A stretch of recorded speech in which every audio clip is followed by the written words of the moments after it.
श्री शिवाय नमस्तुभ्यम। स्वागत है आप सभी का शिव महापुराण के 13वें दिन की कथा में। दोस्तों, आज की कथा में हम रुद्र की नेत्र अग्नि से काम का भस्म होना, रति का विलाप करना और देवताओं की प्रार्थना से शिव का काम को द्वापर में प्रद्युम्न रूप से नूतन शरीर की प्राप्ति के लिए वर देना और रति का शंभर नगर में जाना की कथा का श्रवण करेंगे। आइए शुरू करते हैं। पार्वती और शिव का दार्शनिक संवाद। शिव का पार्वती को अपनी सेवा के लिए आज्ञा देना तथा पार्वती द्वारा भगवान की प्रतिदिन सेवा करना। भवानी ने कहा, जोगिन, आपने तपस्वी होकर गिरिजा से यह क्या बात कह डाली? प्रभु, आप ज्ञान विशारद हैं, तो भी अपनी बात का उत्तर मुझसे सुनिए। शंभु, आप तप शक्ति से संपन्न होकर ही बड़ा भारी तप करते हैं। उस शक्ति के कारण ही आप महात्मा को तपस्या करने का विचार हुआ है। सभी कर्मों को करने की जो वह शक्ति है, उसे प्रकृति जानना चाहिए।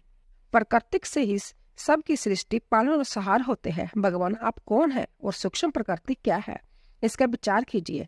प्रकृति के बिना लिंग रूपी महेश्वर कैसे हो सकते हैं? आप सदा प्राणियों के लिए जो अर्चनीय, वंदनीय और चिंतनीय है, वह प्रकृति के ही कारण है। इस बात को हृदय से विचार कर ही आपको जो कहना है वह सब कहिए। ब्रह्मा जी कहते हैं, नारद, पार्वती जी के इस वचन को सुनकर महती लीला करने में लगे हुए प्रसन्नचित महेश्वर हंसते हुए बोले। महेश्वर ने कहा, मैं उत्कृष्ट तपस्या द्वारा ही प्रकृति का नाश करता हूँ और तत्वत प्रकृति रहित शंभु के रूप में स्थित हो जाता हूँ। अंत्यसत पुरुषों को कभी या कहीं प्रकृति का संग्रह नहीं करना चाहिए। लोकाचार से दूर एवं निरवकार रहना चाहिए। नारद, जब शंभु ने लौकिक व्यवहार के अनुसार यह बात कही, तब काली मानी मन हंसकर मधुर वाणी में बोली। काली ने कहा, कल्याणकारी प्रभु, जोगी, आपने जो बात कही है, क्या वह वाणी प्राकृतिक नहीं है? फिर आप उससे परे क्यों नहीं हो गए? क्यों प्राकृतिक का सहारा लेकर बोलने लगे? इन सब बातों को विचार करके तात्विक दृष्टि से जो यथार्थ बात हो उसी को कहना चाहिए। यह सब कुछ सदा प्रकृति से बंधा हुआ है, इसीलिए आपको ना तो बोलना चाहिए और ना कुछ करना ही चाहिए, क्योंकि कहना और करना सब व्यवहार प्रकृति का ही है। आप अपनी बुद्धि से इसको समझिए। आप जो कुछ सुनते, खाते, देखते और करते हैं, वह सब प्रकृति का ही कार्य है। झूठे वाद विवाद करना व्यर्थ है। प्रभु शंभु, यदि आप प्रकृति से परे हैं तो इस समय इस हिमवान पर्वत पर आप तपस्या किस लिए करते हैं? हर प्राकृतिक ने आपको निगल लिया है। अंत आप अपने स्वरूप को नहीं जानते।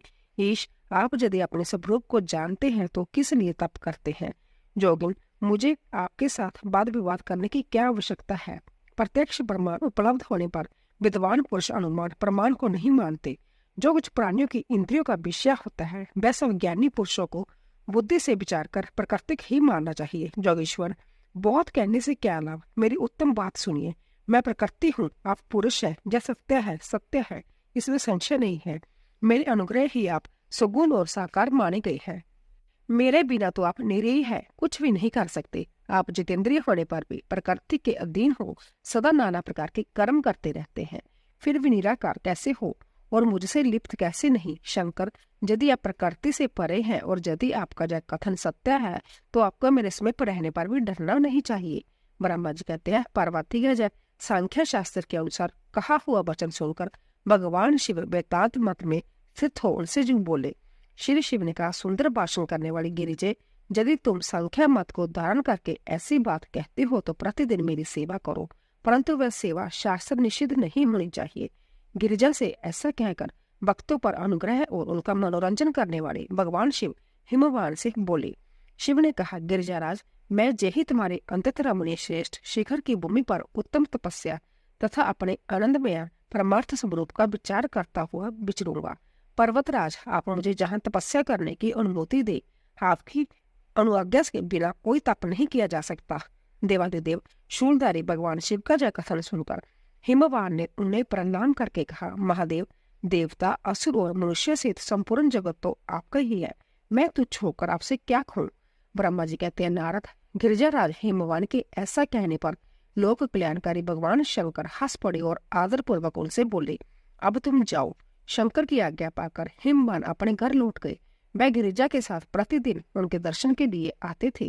काली अपने पिता के बिना भी दोनों सखियों के साथ नित्य शंकर जी के पास जाती और भक्ति पूर्वक उनकी सेवा में लगी रहती। नंदेश्वर आदि कोई भी कानून रोकता नहीं था। तात महेश्वर के आदेश से ही ऐसा होता था। प्रत्येक गण पवित्रता पूर्वक रहकर उनकी आज्ञा का पालन करता था। जो विचार करने से अभिन्न सिद्ध होते हैं उन्हीं शिवा और शिव ने सांख्य और वेदांत मत में स्थित हो जो कल्याणदायक संवाद किया वह सर्वदा सुख देने वाला है। वह संवाद मैंने जब कह सुनाया, इंद्रियातीत भगवान शंकर ने गिरिजा के कहने से उनका गौरव मानकर उनकी पुत्री को अपने पास रहकर सेवा करने के लिए स्वीकार कर लिया। काली अपनी 2 सखियों के साथ चंद्रशेखर महादेव जी की सेवा के लिए प्रतिदिन आती जाती रहती थी। मैं भगवान शंकर के चरण धोकर उस चरणामृत का पान करती थी। आग से तपाकर शुद्ध किए हुए बस्तर से अथवा गर्म जल से धोए हुए बस्तर के द्वारा उनके शरीर का मार्जन करती, उसे मलती पहुंचती थी। फिर 16 उपचारों से विधिवत हर की पूजा करके बारंबार उनके चरणों में प्रणाम करने के पश्चात प्रतिदिन पिता के घर लौट जाती रही। मुनिश्रेष्ठ, इस प्रकार ध्यान प्रायण शंकर की सेवा में लगी हुई शिवा का महान समय व्यतीत हो गया, तो भी वह अपनी इंद्रियों को स्वयं रखकर पूर्वत उनकी सेवा करती रही। महादेव जी ने जब फिर उन्हें अपनी सेवा में नित्य तत्पर देखा तब वे दया से द्रवित हो उठे और इस प्रकार विचार करने लगे, जब काली जब तपस्या व्रत करेगी और इसमें गर्व का बीज नहीं रह जाएगा तभी मैं इसका पानी ग्रहण करूंगा। ऐसा विचार करके महालीला करने वाले महाजोगेश्वर भगवान भूतनाथ तत्काल ध्यान में स्थित हो गए। मुने परमात्मा शिव जब ध्यान में लग गए तब उनके हृदय में दूसरी कोई चिंता नहीं रह गई। काली प्रतिदिन महात्मा शिव के रूप का निरंतर चिंतन करती हुई उत्तम भक्ति भाव से उनकी सेवा में लगी रही। ध्यान प्रायण भगवान हर शुद्ध भाव से वहां रहते हुए काली को नित्य देखते थे, फिर भी पूर्व चिंता को बुलाकर उन्हें देखते हुए भी नहीं देखते थे। इसी बीच में इंद्र आदि देवताओं तथा मुनियों ने ब्रह्मा जी की आज्ञा से कामदेव को वहां आदर पूर्वक भेजा। वह काम की प्रेरणा से काली का रुद्र के साथ संजोग कराना चाहते थे। उनकी ऐसा करने में कारण ये था कि महापराक्रमी तारकासुर से वह बहुत पीड़ित थे और शंकर जी से किसी महान बलवान पुत्र की उत्पत्ति चाहते थे। कामदेव ने वहां पहुंचकर अपने सब उपायों का प्रयोग किया, परंतु महादेव जी के मन में तनिक भी क्षोभ नहीं हुआ। उल्टे उन्होंने कामदेव को जलाकर भस्म कर दिया। उन्होंने तब सती पार्वती ने भी गर्भ रहित हो उनकी आज्ञा से बहुत बड़ी तपस्या करके शिव को पति रूप में प्राप्त किया। फिर वह पार्वती और परमेश्वर अत्यंत प्रेम से और प्रसन्नता पूर्वक रहने लगे। उन दोनों ने परोपकार में तत्पर रहकर देवताओं का महान कार्य सिद्ध किया। सूत जी कहते हैं, तदंतर नारद जी के पूछने पर पार्वती के विवाह के विस्तृत प्रसंग को उपस्थित करते हुए ब्रह्मा जी ने तारकासुर की उत्पत्ति, उसके उग्र तप, मनोवांछित वर प्राप्ति तथा देवता और असुर सबको जीत कर संभ्या इंद्र पद पर प्रतिष्ठित हो जाने की कथा सुनाई। फिर ब्रह्मा जी ने कहा, तारकासुर 3 लोगों को अपने वश में करके जब संभ्या इंद्र हो गया तब उसके समान दूसरा कोई शासक नहीं रह गया। वह जितेंद्रिय असुर त्रिभुवन का एकमात्र स्वामी होकर अवैध ढंग से राज्य का संचालन करने लगा। उसने समस्त देवताओं को निकालकर उनकी जगह दैत्यों को स्थापित कर दिया और विद्याधर आदि देव जोनियों को संभ्य अपने कर्म में लगाया। मुने तदंतर तारकासुर के सताए हुए इंद्र आदि संपूर्ण देवता अंतत व्याकुल और अनाथ होकर मेरी शरण में आए। उन सब ने मुझ प्रजापति को प्रणाम करके बड़ी भक्ति से मेरा स्तवन किया और अपने दारुण दुख की बातें बताकर कहा, प्रभु आप ही हमारी गति है, आप ही हमें कर्तव्य का उपदेश देने वाले हैं और आप ही हमारे दाता एवं उदारक हैं। हम सब देवता तारकासुर नामक अग्नि में जलकर अत्यंत व्याकुल हो रहे हैं। जैसे सनिपात रोग में प्रबल औषधि भी निर्बल हो जाती है, उसी प्रकार उस असुर ने हमारे सभी क्रूर उपायों को बलहीन बना दिया है। भगवान विष्णु के सुदर्शन चक्र पर ही हमारी विजय की आशा अवलंबित रहती है, परंतु वह भी उसके कंठ पर कुंठित हो गई। उसके गले में पड़कर वह ऐसा प्रतीत होने लगा था मानो उस असुर को फूल की माला पहनाई गई हो। उन्होंने देवताओं का यह कथन सुनकर मैंने उन सबसे समयोचित बात कही, देवताओं मेरे ही वरदान से दैत्य तारकासुर इतना बढ़ गया है, अंत मेरे हाथ ही उसका वध होना उचित नहीं। जो जिससे पलकर बड़ा हो उसका उसी के द्वारा वध होना योग्य कार्य नहीं है। विष के वृक्ष को भी यदि संभ्य सींच कर बड़ा किया जाए तो उसे संभ्या काटना अनिश्चित माना गया है।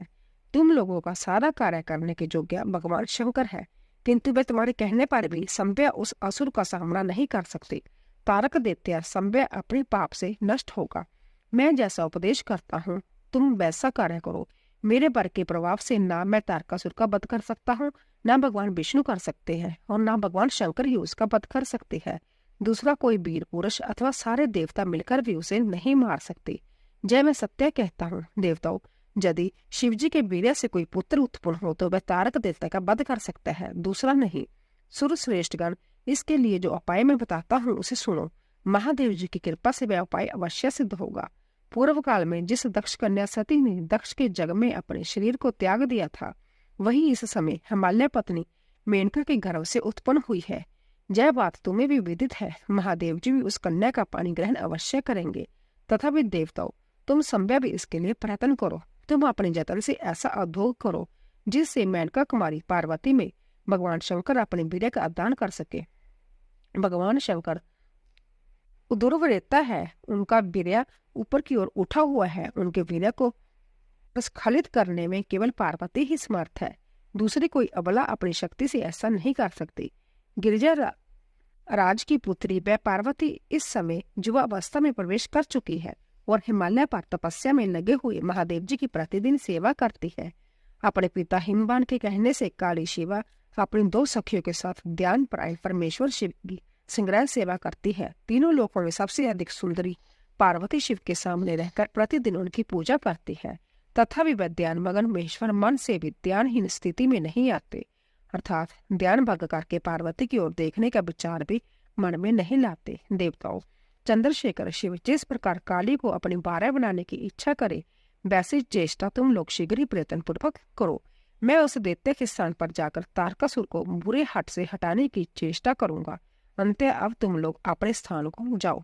नारद, देवताओं से ऐसा कहकर मैं शीघ्र ही तारकासुर से मिला और बड़े प्रेम से बुलाकर मैंने उससे इस प्रकार कहा, तारक, यह स्वर्ग हमारे तेज का सार तत्व है, परंतु तुम जहाँ के राज्य का पालन कर रहे हो, जिसके लिए तुमने उत्तम तपस्या की थी, उससे अधिक चाहने लगे हो।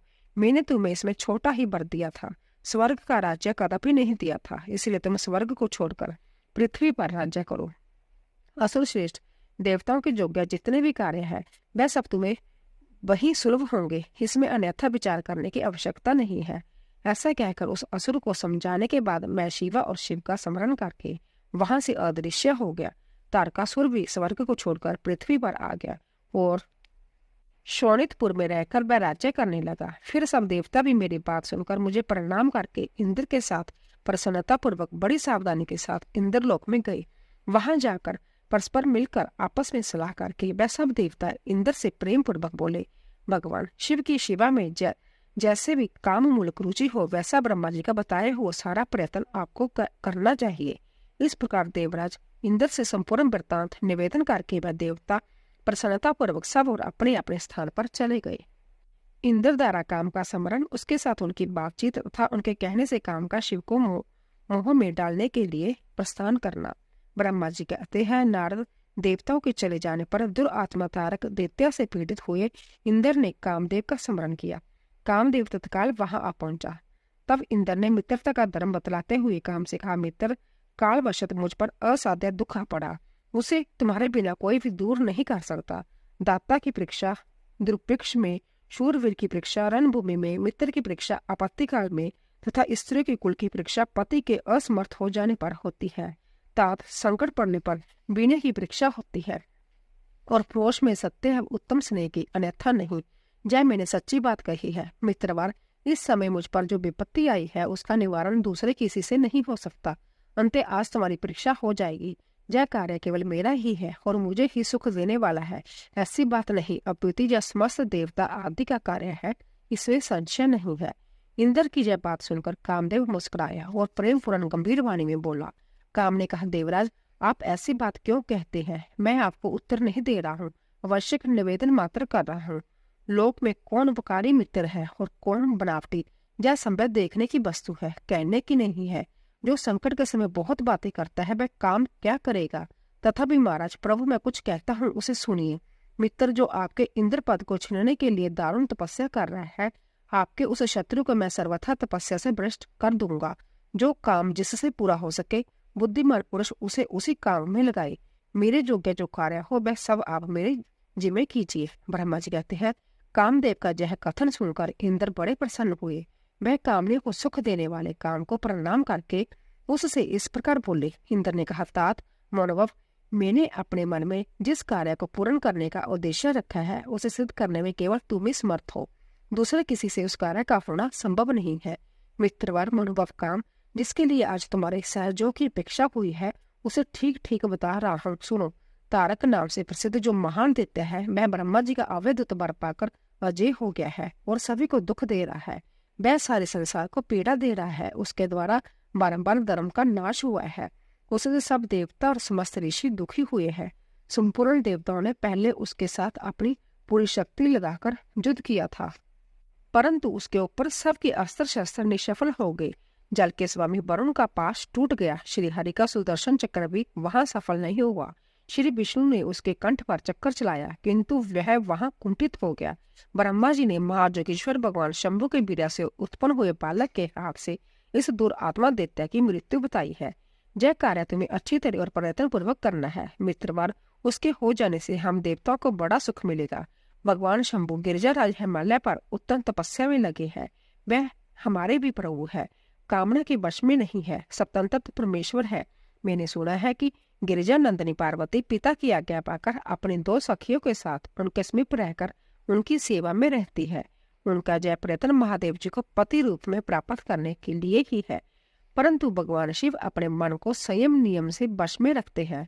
मार जिस तरह भी उनकी पार्वती अंत्यत रुचि हो जाए, तो वे वैसा ही प्रयत्न करना चाहिए। यही कार्य करके तुम कृतार्थ हो जाओगे और हमारा सारा दुख नष्ट हो जाएगा। इतना ही नहीं, लोक में तुम्हारा स्थायी प्रताप फैल जाएगा।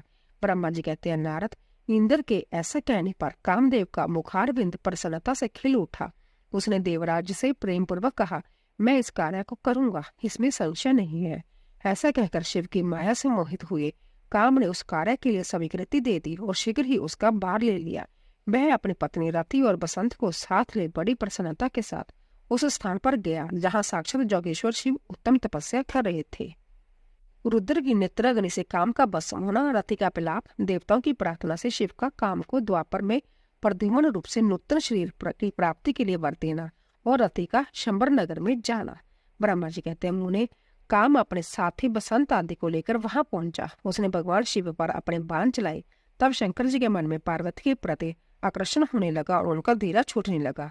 अपने धीरे का ह्रास होता देख महाजोगी महेश्वर अंत्यत विस्मित हो मन ही मन इस प्रकार चिंतन करने लगे। शिव बोले, मैं तो उत्तम तपस्या कर रहा था, उसमें विघ्न कैसे आ गया? किस कुकर्मी ने जय मेरे चित्त में विकार पैदा कर दिया? इस तरह विचार करके सतपुरुषों के आश्रयदाता महाजोगी परमेश्वर शिव शंकर युक्त हो संपूर्ण दिशाओं की ओर देखने लगे। इसी समय वाम भाग में बाण खींचे खड़े हुए काम पर उनकी दृष्टि पड़ी।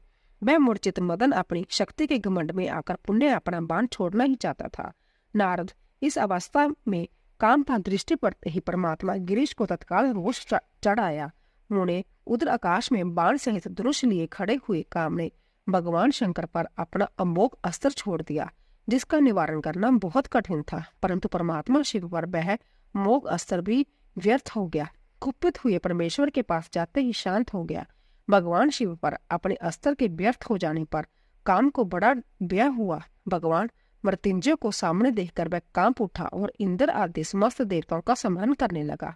मुनिश्रेष्ठ, अपना प्रायस निष्फल हो जाने पर काम बेहद से व्याकुल हो उठा था। मुनीश्वर, कामदेव के स्मरण करने पर वह इंद्र आदि सब देवता वहां आ पहुंचे और शंभु को प्रणाम करके उनकी स्तुति करने लगे।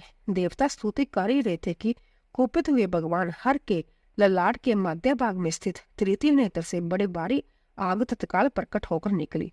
उसकी ज्वालाएं ऊपर की ओर उठ रही थी। वह आग दो दो करके जलने लगी। उसकी प्रवाह प्रलय अग्नि के समान जान पड़ती थी। वह आग तुरंत ही आकाश में उछली और पृथ्वी पर गिर पड़ी, फिर अपने चारों ओर चक्कर काटती हुई दराश्यानी हो गई। साधो, भगवान क्षमा कीजिए, क्षमा कीजिए। जब बात जब तक देवताओं के मुख से निकले तब तक ही उस आग ने कामदेव को चलाकर भस्म कर दिया। उस वीर कामदेव के मारे जाने पर देवताओं को बड़ा दुख हुआ। वह व्याकुल हो गए। हाय, जे क्या हुआ? ऐसा कह कहकर जोर जोर से चित्कार करते हुए रोने बिलखने लगे। उस शरीर विकृति चित हुई पार्वती का सारा शरीर सफेद पड़ गया। काटो तो खून नहीं। वह सखियों को साथ ले अपने भवन को चली गई। कामदेव के जल जाने पर रति वहां एक क्षण तक अचेत पड़ी रही। पति की मृत्यु के दुख से वह इस तरह पड़ी थी मानो मर गई हो। थोड़ी देर में जब होश आया तब अंत्यत व्याकुल हो रति उस समय तरह तरह की बातें कहकर विलाप करने लगी। रति बोली, हाय, मैं क्या करूं, कहाँ जाऊं? देवताओं ने यह क्या किया? मेरे उदंड स्वामी को बुलाकर नष्ट करा दिया। हाय हाय नाथ समर स्वामी, प्राण प्रिय, हाँ मुझे सुख देने वाले प्रियतम, हाँ प्राणनाथ, यह जहाँ क्या हो गया? ब्रह्मा जी कहते हैं, नारद, इस प्रकार रोती बिलखती और अनेक प्रकार की बातें कहती हुई रति हाथ पैर पटकने और अपने सिर के बालों को नोचने लगी। उस समय उसका विलाप सुनकर वहां रहने वाले समस्त वनवासी जीव तथा वृक्ष आदि स्थावर प्राणी भी बहुत दुखी हो गए। इसी बीच इंद्र आदि संपूर्ण देवता महादेव जी का स्मरण करते हुए रति को आश्वासन दे इस प्रकार बोले। देवताओं ने कहा, तुम काम के शरीर का थोड़ा सा बसम लेकर उसे जतन पूर्वक रखो और व्यय छोड़ो। हम सबके स्वामी महादेव जी कामदेव को पुनः जीवित कर देंगे और तुम फिर अपने प्रियतम को प्राप्त कर लोगी। कोई किसी को ना तो सुख देने वाला है, ना कोई दुखी देने वाला है। सब लोग अपनी अपनी करनी का फल भोगते हैं। तुम देवताओं को दोष देकर व्यर्थ ही शोक करती हो। इस प्रकार रति को आश्वासन दे सब देवता भगवान शिव के पास आए और उन्हें भक्ति भाव से प्रसन्न करके यूं बोले। देवताओं ने कहा, भगवान शरणागत वत्समेश्वर, आप कृपा करके हमारे इस शुभ वचन को सुनिए। शंकर, आप कामदेव की करतूत पर वाली भांति प्रसन्नता पूर्वक विचार कीजिए। महेश्वर, काम ने जो कार्य किया है इसमें इसका कोई स्वार्थ नहीं था। दुष्ट तारकासुर से पीड़ित हुए हम सब देवताओं ने मिलकर उससे यह काम कराया है। नाथ शंकर, इसे आप अन्यथा न समझे। सब कुछ देने वाले देवेश गिरीश सती साध्वी रति अकेली अति दुखी होकर विलाप कर रही है। आप उसे संतावना प्रदान करें। शंकर, यदि इस क्रोध के द्वारा आपने कामदेव को मार डाला तो हम यही समझेंगे कि आप देवताओं सहित समस्त प्राणियों का अविसहार कर डालना चाहते हैं। रति का दुख देखकर देवता नष्ट प्राय हो रही है, इसलिए आपको रति का शोक दूर कर देना चाहिए। ब्रह्मा जी कहते हैं, नारद, संपूर्ण देवताओं का जय वचन सुनकर भगवान शिव प्रसन्न हो उनसे इस प्रकार बोले। शिव ने कहा, देवताओं और ऋषियों, तुम सब आदर पूर्वक मेरी बात सुनो। मेरे क्रोध से जो कुछ हो गया वह तो अन्यथा नहीं हो सकता। तथापि रति का शक्तिशाली पति कामदेव तभी तक शरीर रहित रहेगा जब तक रुक्मिणी पति श्री कृष्ण का धरती पर अवतार नहीं हो जाता। जब श्री कृष्ण द्वारका में रहकर पुत्रों को उत्पन्न करेंगे तब वह रुक्मिणी के गर्भ से काम को भी जन्म देंगे। उस काम का ही नाम उस समय प्रद्युम्न होगा, इसमें संशय नहीं है। उस पुत्र के जन्म लेते ही शंबरासुर उसे हर लेगा। हरण के पश्चात दानव शिरोमणि शंबर उसे शिशु के समुद्र में डाल देगा। फिर वह मुड़ उसे मरा हुआ समझकर अपने नगर को लौट जाएगा। रते उस समय तक तुम्हें शंबरासुर के नगर में सुखपूर्वक निवास करना चाहिए। वहीं तुम्हें अपने पति प्रद्युम्न की प्राप्ति होगी। वहां तुमसे मिलकर काम युद्ध में शंबरासुर का वध करेगा और सुखी होगा। देवताओं, प्रद्युम्न नामधारी काम अपनी कामणी रति को तथा शंबरासुर के धन को लेकर उसके साथ पुण्य नगर में जाएगा। मेरा जय कथन सर्वथा सत्य होगा। ब्रह्मा जी कहते हैं, नारद, भगवान शिव की जब बात सुनकर देवताओं में चित्त में कुछ उल्लास हुआ और वह उन्हें प्रणाम करके दोनों हाथ जोड़ विनीत भाव से बोले। देवताओं ने कहा, देवादेव महादेव करुणा सागर प्रभु, आप कामदेव को शीघ्र जीवन दान दीजिए तथा रति के प्राणों की रक्षा कीजिए। देवताओं की जब बात सुनकर सबके स्वामी करुणा सागर परमेश्वर शिव पुण्य प्रसन्न होकर बोले, देवताओं, मैं बहुत प्रसन्न हूँ। मैं काम को सबके हृदय में जीवित कर दूंगा। मैं सदा मेरा गण होकर बिहार करेगा। अब अपने स्थान को जाओ, मैं तुम्हारे दुख का सर्वथा नाश करूंगा। ऐसा कहकर रुद्रदेव उस समय स्तुति करने वाले देवताओं के देखते देखते अंतर्धान हो गए।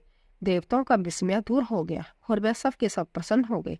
मुनि तदंतर रुद्र की बात पर भरोसा करके स्थिर रहने वाले देवता रति को उनका कथन सुनाकर आश्वासन दे अपने अपने स्थान को चले गए।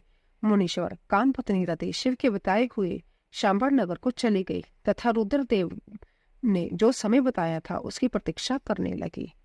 ब्रह्मा जी का शिव की क्रोधाग्नि को वडवा नल की संज्ञा दे समुद्र में स्थापित करके संसार के व्यय को दूर करना, शिव के विरह से पार्वती का शोक तथा नारद जी के द्वारा उन्हें तपस्या के लिए उपदेश पूर्वक पंचाक्षर मंत्र की प्राप्ति।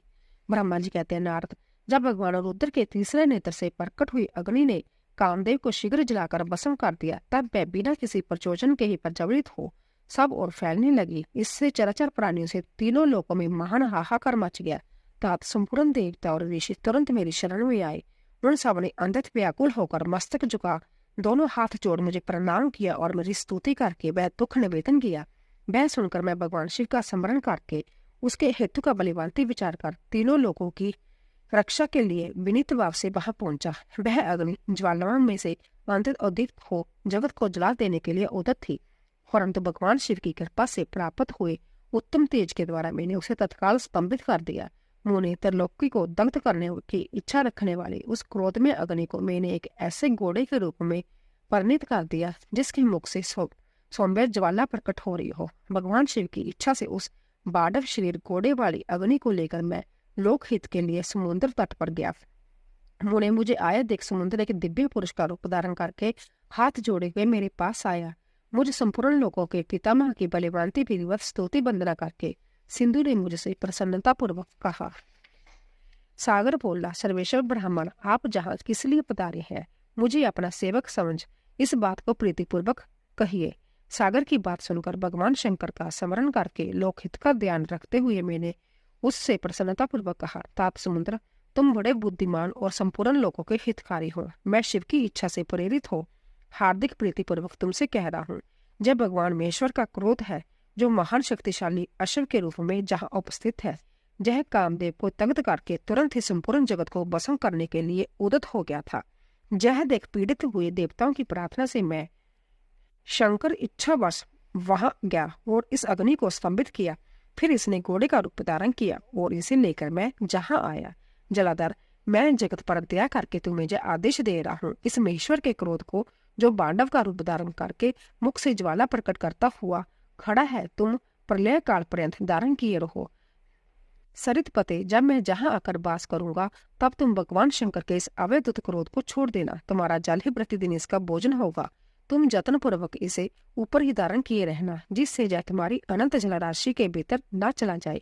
ब्रह्मा जी कहते हैं, नारद, मेरा ऐसा कहने पर समुद्र ने रुद्र की क्रोध अग्नि रूप वड़वा नल को धारण करना स्वीकार कर लिया, जो दूसरों के लिए असंभव था। तदंतर वह वड़ अग्नि समुद्र में प्रविष्ट हुई और ज्वालामालाओं से प्रदीप्त हो सागर की जलराशि का दहन करने लगी। मुने इससे संतुष्ट चित्त होकर मैं अपने लोगों को चले आया और वह दिव्य रूपधारी समुद्र मुझे प्रणाम करके अदृश्य हो गया। महामुने रुद्र की उस क्रोध अग्नि के व्यास से छुटकर संपूर्ण जगत का स्वस्थ का अनुभव करके लगा और देवता तथा मुनि सुखी हो गए। नारद जी बोले, ध्यानी दे, मदन दहन के पश्चात गिरिजानंदिनी पार्वती देवी ने क्या किया? मैं अपनी दोनों सखियों के साथ कहाँ गई, जैसा मुझे बताइए। ब्रह्मा जी ने कहा, भगवान शंकर के नेत्र से उत्पन्न हुई आग ने जब कामदेव को दहित किया, तब वहां महान अवैधुत शब्द प्रकट हुआ, जिससे सारा आकाश गूंज उठा। उस महान शब्द के साथ ही कामदेव को दग्ध हुआ देख व्यापित और व्याकुल हुई पार्वती दोनों सखियों साथ अपने घर चली गई। उस शब्द से परिवार सहित हिमवान भी बड़े विस्मय में पड़ गए और वहां गई हुई अपनी पुत्री का स्मरण करके उन्हें बड़ा क्लेश हुआ। इतने में ही पार्वती दूर से आती हुई दिखाई दी। वह शंभु के विरह से रो रही थी। अपनी पुत्री को अंतत विहल हुई देख शैलराज हिमवान को बड़ा शोक हुआ और वह शीघ्र ही उसके पास जा पहुंचे। वह फिर हाथ से उसी दोनों आंखें पोंछकर बोले, शिवे, डरो मत, रो मत। ऐसे कहकर अचलेश्वर हिमवान ने अंतत विहल हुई पार्वती को शीघ्र ही गोद में उठा लिया और उसे संतावना देते हुए वह अपने घर ले आए। कामदेव का दाह करके महादेव जी अदृश्य हो गए थे। अंत उनके विरह से पार्वती अंतत व्याकुल हो उठी थी। उन्हें कहीं भी सुख या शांति नहीं मिलती थी। पिता के घर जाकर जब वह अपनी माता से मिली, उस समय पार्वती शिवा ने अपना नया जन्म माना। वह अपने रूप की निंदा करने लगी और बोले, हाय, मैं मारी गई। सखियों के समझाने पर भी वह गिरजा कुमारी कुछ समझ नहीं पाती थी। वह सोते जागते, खाते पीते, नहाते धोते, चलते फिरते और सखियों के बीच में खड़े होते समय भी कभी किंचित मात्र भी सुख का अनुभव नहीं करती थी। मेरे स्वरूप को तथा जन्म कर्म को भी धिक्कार है, ऐसे कहती ही वे सदा महादेव जी की प्रत्येक चेष्टा का चिंतन करती थी। इस प्रकार पार्वती भगवान शिव के विरह से मानी मन अंतत क्लेश का अनुभव करती और किंचित मात्र भी सुख नहीं पाती थी। वह सदा शिव शिव का जप किया करती थी। शरीर से पिता के घर में रहकर भी वह चित्त से पिनाक पानी भगवान शंकर के पास पहुंची रहती थी। तात शिवा शोक मगन हो बारंबार मूर्छित हो जाती थी। शैलराज हिमवान, उनकी पत्नी मेनका तथा उनके मेनाक आदि सभी पुत्र जो बड़े उदार चेता थे, उन्हें सदा संतावना देते रहते थे, तथा भी वह भगवान शंकर को भूल न सकी। बुद्धिमान देव ऋषि तदंतर एक दिन इंद्र की प्रेरणा से इच्छा अनुसार घूमते हुए तुम हिमालय पर्वत पर आए। उस समय महात्मा हिमवान ने तुम्हारा स्वागत सत्कार किया और कुशल मंगल पूछा। फिर तुम उनके दिए हुए उत्तम आसन पर बैठे। तदंतर शैलराज ने अपनी कन्या के चरित्र का आरंभ से ही वर्णन किया, किस तरह उसने महादेव जी की सेवा आरंभ की और किस तरह उनके द्वारा कामदेव का दहन हुआ। जय सब कुछ बताया। मुनि, जय सब सुनकर तुमने गिरिजा से कहा, शैलेश्वर, भगवान शिव का वचन करो। फिर उनसे विदा लेकर तुम उठे और मन ही मन शिव का स्मरण करके शैलराज को छोड़ शीघ्र ही एकांत में काली के पास आ गए। मुने, तुम लोको उपकारी ज्ञानी तथा शिव के प्रिय भक्त हो, समस्त ज्ञानवानों के शिरोमणि हो। अंत काली के पास आ उसे संबोधित करके उसके हित स्थित हो, उससे आदर से जय सत्या वचन बोले। नारद जी, तुमने कहा, काली के तुम मेरी बात सुनो, मैं दयावश सच्ची बात कह रहा हूँ। मेरा वचन तुम्हारे लिए सर्वथा हितकर, निर्दोष तथा उत्तम काम्य वस्तु को देने वाला होगा। तुमने जहाँ महादेव जी की सेवा अवश्य की थी, परंतु वह बिना तपस्या के गर्वयुक्त होकर की थी। दिनों पर अनुग्रह करने वाले शिव ने तुम्हारे उसी गर्व को नष्ट किया है। शिवे, तुम्हारे स्वामी महेश्वर विरक्त और महाजोगी है। उन्होंने केवल कामदेव को जलाकर जो तुम्हें सकुशल छोड़ दिया है, उसमें यही कारण है कि वह भगवान भक्त वत्सल है। अंत्य तुम उत्तम तपस्या में संलग्न हो, चिरकाल तक महेश्वर की आराधना करो। तपस्या से तुम्हारा संस्कार हो जाने पर रुद्रदेव तुम्हें अपनी सहमधर्मिणी बनाएंगे और तुम भी कभी उन कल्याणकारी शंभु का परित्याग नहीं करोगी। देवी, तुम हठ पूर्वक शिव को अपनाने का जतन करो। शिव के सिवा दूसरे किसी को अपना पति स्वीकार न करना। ब्रह्मा जी कहते हैं, मुने, तुम्हारी यह बात सुनकर गिरिजा कुमारी काली कुछ उलसित हो तुमसे हाथ जोड़ प्रसन्नता पूर्वक बोली। शिवा ने कहा, प्रभु, आप सर्वज्ञ तथा जगत का उपकार करने वाले हैं। मुने, मुझे रुद्रदेव की आराधना के लिए कोई मंत्र दीजिए। ब्रह्मा जी कहते हैं, नारद, पार्वती का जय वचन सुनकर तुमने पंचाक्षर शिव मंत्र नमः शिवाय का उन्होंने विधि पूर्वक उपदेश किया। साथ ही उस मंत्र राज में श्रद्धा उत्पन्न करने के लिए तुमने उसका सबसे अधिक प्रभाव बताया। नारद जी, तुम बोले, देवी, इस मंत्र का परम अवैध प्रभाव सुनो। इसके श्रवण मात्र से ही भगवान शंकर प्रसन्न हो जाते हैं। जय मंत्र सब मंत्रों का राजा और मनोवांछित फल को देने वाला है। भगवान शंकर को बहुत ही प्रिय है तथा साधक को भोग और मोक्ष देने में समर्थ है। सौभाग्यशालिनी, इस मंत्र का विधि पूर्वक जप करने से तुम्हारे द्वारा आराधित हुए भगवान शिव अवश्य और शीघ्र तुम्हारी आंखों के सामने प्रकट हो जाएंगे। शिवे, शोष संतोष आदि नियमों में तत्पर रहकर भगवान शिव के स्वरूप का चिंतन करते हुए तुम पंचाक्षर मंत्र का जप करो। इससे आराध्य देव शिव शीघ्र ही संतुष्ट होंगे। साध्वी, इस तरह तपस्या करो। तपस्या से महेश्वर वश में हो सकते हैं। तपस्या से ही सबको मनोवांछित फल की प्राप्ति होती है, अन्यथा नहीं। ब्रह्मा जी कहते, नारद, तुम भगवान शिव के प्रिय भक्त और इच्छा अनुसार विचरने वाले हो। तुमने काली से उपयुक्त बात कहकर देवताओं के हित में तत्पर हो स्वर्ग लोक को प्रस्थान किया। तुम्हारी बात सुनकर उस समय पार्वती बहुत प्रसन्न हुई।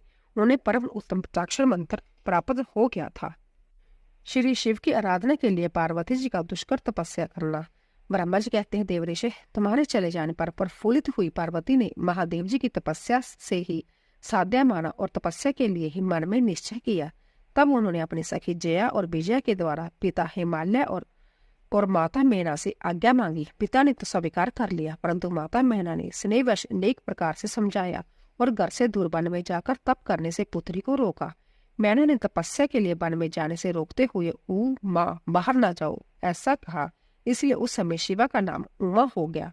उन्होंने शैलराज की प्यारी पत्नी मैना ने रोकने से शिवा को दुखी हुई जान अपना विचार बदल दिया और पार्वती को तपस्या के लिए जाने की आज्ञा दी। मुनिश्रेष्ठ, माता की वह आज्ञा पाकर उत्तम व्रत का पालन करने वाली पार्वती भगवान शंकर का स्मरण करके अपने मन में बड़े सुख का अनुभव किया। माता पिता को प्रसन्नता पूर्वक प्रणाम करके शिव के स्मरण पूर्वक दोनों सखियों के साथ वह तपस्या करने के लिए चली गई। अनेक प्रकार के वस्त्रों का परित्याग करके पार्वती कटी प्रदेश में सुंदर मूंज की मेखला बांध शीघ्र ही बलकल धारण कर लिए। हार का परिहार करके उत्तम मृग चर्म को हृदय में लगाया। फिर वह तपस्या के लिए गंगोत्री तीर्थ की ओर चली गई, जहां ध्यान लगाते हुए भगवान शंकर ने कामदेव को तप्त किया था। हिमालय का वह शिखर गंगावतरण के नाम से प्रसिद्ध है। वही परम उत्तम शृंगेरी तीर्थ पार्वती ने तपस्या प्रारंभ की। गौरी के तप करने से उसका गौरी शिखर नाम हो गया।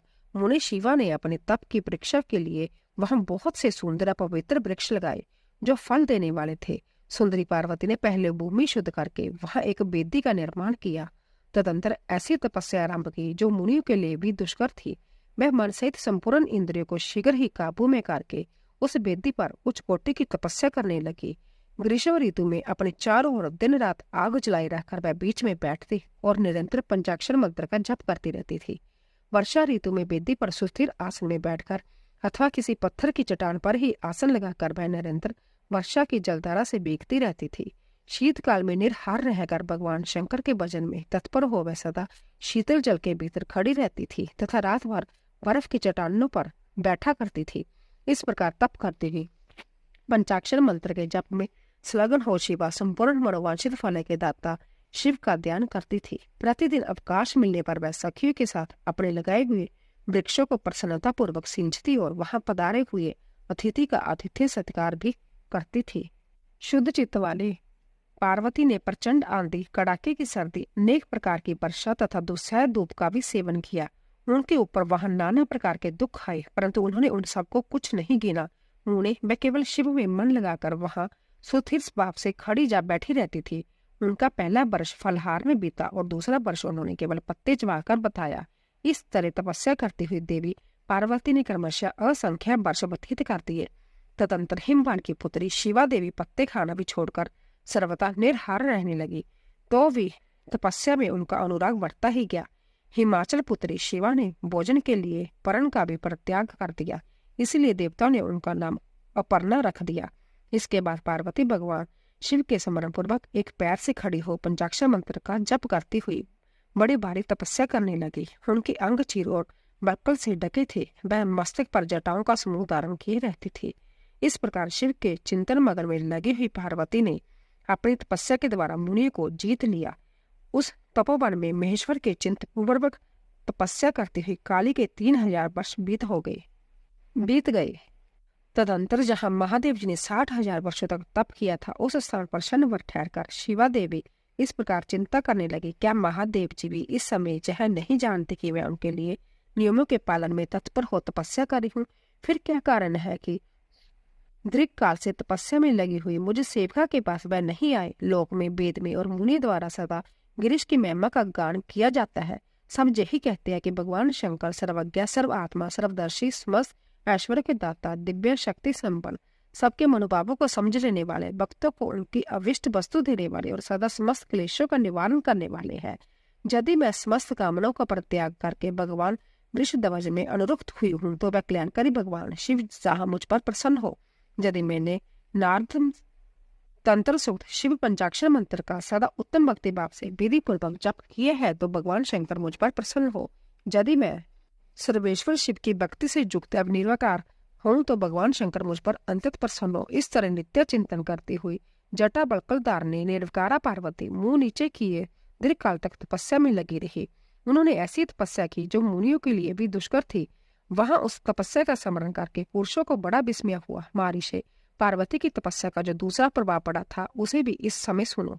जगदम्बा पार्वती का वह महान तथा परम आश्चर्यजनक था, जो संभवतः एक दूसरे के विरोधी थे। ऐसे प्राण ने भी उस आश्रम के पास जाकर उनकी तपस्या के प्रभाव से विरोध रहित हो जाते थे। सिंह और गौ आदि सदा रागादि दोषों से संयुक्त रहने वाले पशु भी पार्वती की तप की महिमा से वहां बाधा नहीं पहुंचाते थे। मुनि श्रेष्ठ, इनके अतिरिक्त जो स्वावत्या एक दूसरे की प्यारी थी, वह चूहे, बिल्ली आदि दूसरे जीव भी उस आश्रम पर कभी रोष आदि विकारों से युक्त नहीं होते थे। वहां के सभी वृक्षों में सदा फल लगे रहते थे। भांति पंथ के गुण और बचित्र पुष्प उस वन की शोभा बढ़ाते थे। वहां का सारा वन प्रांत कैलाश के समान हो गया। पार्वती के तप की सिद्धि का साकार रूप बन गया। ब्रह्मा जी कहते हैं, मुनीश्वर शिव की प्राप्ति के लिए इस प्रकार तपस्या करती हुई पार्वती के बहुत वर्ष बीत गए, तो भी भगवान शंकर प्रकट नहीं हुए। तब हिमाचल, मैना, मेरू और मंदराचल आदि ने आकर पार्वती को समझाया और शिव की प्राप्ति को अंतिम दुष्कर बताकर उनसे यह अनुरोध किया कि तुम तपस्या छोड़कर घर को लौट चलो। तब उनकी बात सुनकर पार्वती ने कहा, पिताजी, माताजी तथा मेरे सभी बांधव, मैंने पहले जो बात कही थी उसे क्या आप लोगों ने बुला दिया है? अस्तु इस समय भी मेरी जो प्रतिज्ञा है उसे आप लोग सुन ले। जिन्होंने रोष से कामदेव को जलाकर भस्म कर दिया है, वह महादेव जी यद्यपि विरक्त है, तो भी मैं अपनी तपस्या से उन भक्त वत्सल भगवान शंकर को अवश्य संतुष्ट करूंगी।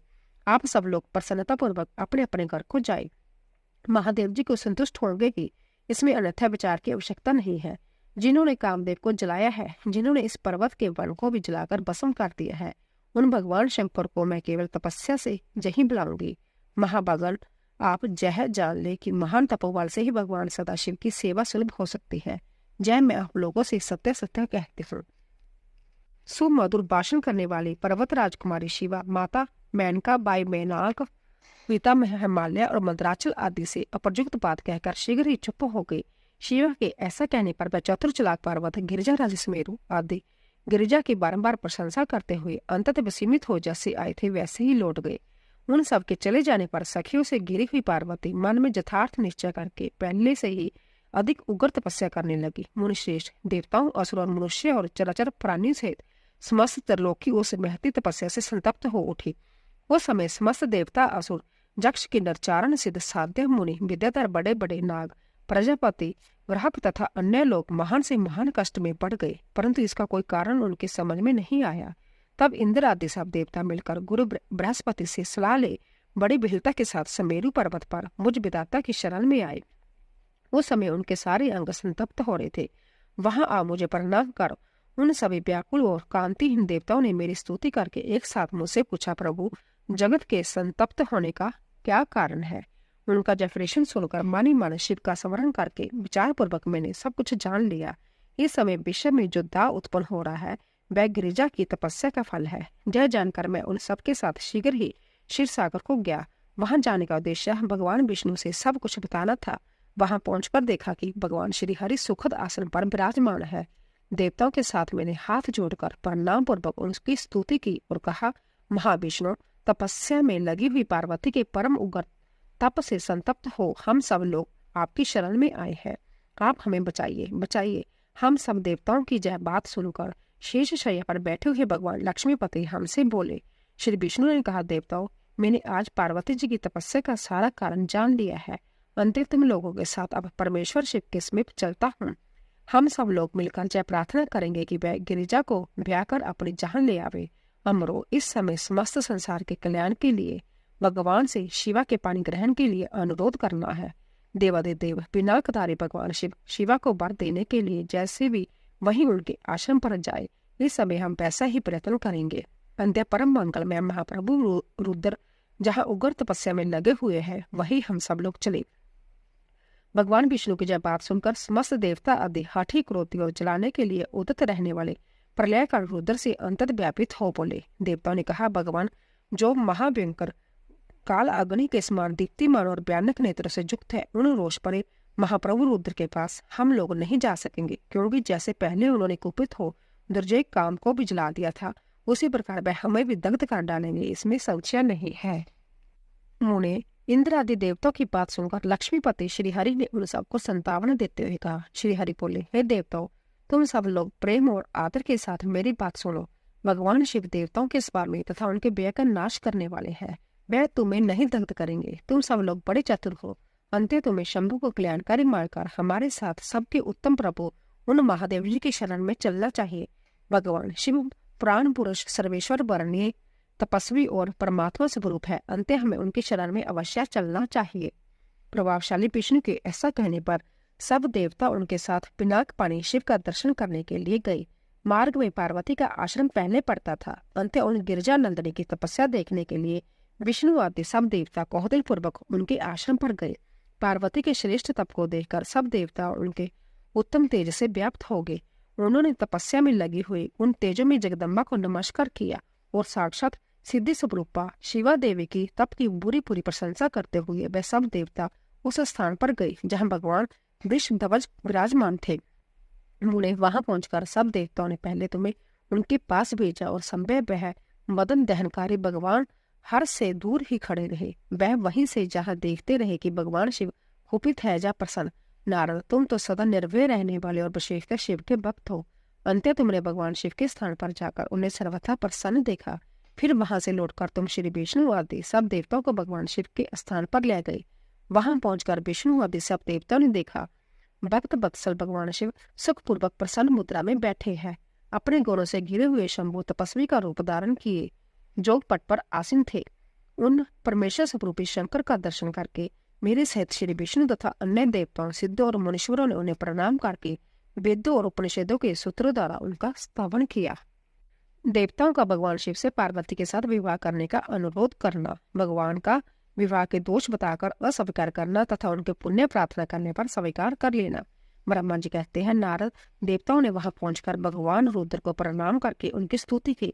तब नंदिकेश्वर भगवान शिव से उनकी दीन बद्धता एवं भक्त बतलता की प्रशंसा करते हुए कहा, प्रभु, देवता और मुनि संकट में पड़कर आपकी शरण में आए हैं। सर्वेश्वर, आप उनका उद्धार कीजिए। दयालु नंदी के इस प्रकार सूचित करने पर भगवान शंभु धीरे धीरे आंखें खोलकर ध्यान से उपरत हुए। समाधि से विरत हो परम ज्ञानी परमात्मा एवं ईश्वर शंभु ने समस्त देवताओं से इस प्रकार कहा। शंभु बोले, श्री विष्णु और ब्रह्मा आदि देवेश्वरों, तुम सब लोग मेरे समीप कैसे आए?